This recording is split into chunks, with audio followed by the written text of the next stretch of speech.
Assalamualaikum warahmatullahi wabarakatuh. Halo sahabatku semuanya, kembali lagi dalam kisah hikmah. Dalam kesempatan kali ini kita akan membahas kisah Nabi Nuh alaihissalam yang menangis selama 300 tahun. Nabi Nuh alaihissalam pernah menangis selama 300 tahun setelah ditegur Allah Subhanahu wa taala. Beliau diutus untuk berdakwah kepada Bani Rasib selama ratusan tahun. Semasa kenabiannya, Nabi Nuh alaihissalam memperoleh kurang lebih 70 orang pengikut beserta 8 anggota keluarganya. Nabi Nuh alaihissalam memiliki kesabaran dan ketabahan yang luar biasa. Karenanya ia termasuk Rasul Ulul Azmi. Seperti yang disebutkan dalam buku Sang Rasul Terkasih oleh Khalid Muhammad Khalid terjemahan Gani Priyan Rizal Anaedi. Bani Rasib memperlakukan Nabi Nuh alaihissalam sangat hina.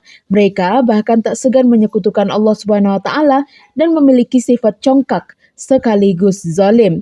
Adapun teguran yang diperoleh Nabi Nuh alaihissalam dari Allah Subhanahu wa taala berkaitan dengan sang anak yang bernama Kan'an. Melansir buku Menengok Kisah 25 Nabi dan Rasul, susunan Ustadz Fatih. Kan'an adalah putra pertama Nuh alaihissalam. Ia sangat durhaka dan menyembunyikan rasa benci pada ayahnya. Kan'an bahkan tak segan untuk pura-pura beriman. Kala itu saat Nabi Nuh alaihissalam diminta untuk mengumpulkan seluruh umatnya di Bahtera Besar, ia memanggil Kan'an agar ikut dengannya.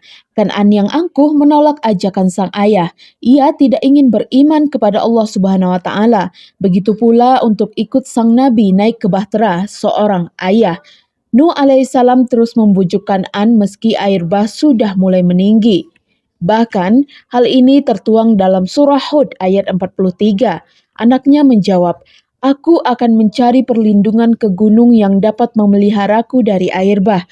Nuh berkata, "Tidak ada yang melindungi hari ini dari azab Allah selain Allah saja yang Maha Penyayang." Dan gelombang menjadi penghalang antara keduanya, maka jadilah anak itu termasuk orang yang ditenggelamkan.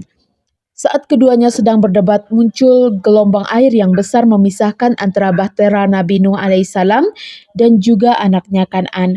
Gelombang itu melenyapkan Kan'an dari pandangan Nuh alaihissalam. Bunyi ayat itu merupakan teguran Allah Subhanahu wa taala terhadap Nuh alaihissalam, yaitu dalam surah Hud ayat 46. Allah berfirman, "Wahai Nuh, sesungguhnya dia bukanlah termasuk keluargamu karena perbuatannya sungguh tidak baik. Oleh karena itu, janganlah engkau memohon kepadaku sesuatu yang tidak engkau ketahui. Sesungguhnya aku menasihatimu agar engkau tidak termasuk orang-orang yang bodoh." Dan akhirnya, seperti yang dikisahkan dalam riwayat Imam Ahmad dalam kitab Az-Zuhud yang dikutip dari buku Tuhan Izinkan Aku Menangis Padamu, 200 kisah air mata yang menetes karena takut pada Allah, tulisan Majdi Faiz Syed, terbit Mirkhat Publishing Group. Saking sayangnya Nabi Nuh alaihissalam terhadap Kan'an, tangisannya selama ratusan tahun itu menyebabkan kedua matanya seperti ada garis bekas aliran air mata.